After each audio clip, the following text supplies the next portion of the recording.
ఒక భక్తురాలు సంసార జీవితం గడుపుతూ మంచి గృహిణిగా భర్తకు సేవలు చేస్తూ ఉండేది. పిల్లలను ప్రేమగా పెంచేది. అదే సమయంలో మనస్సుని భగవంతుడిపైన నిలిపేది.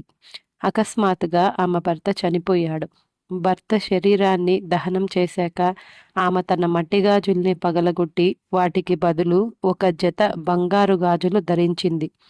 అసహజమైన ఆమె ప్రవర్తనను చూసి అందరూ నివ్వెరపోయారు.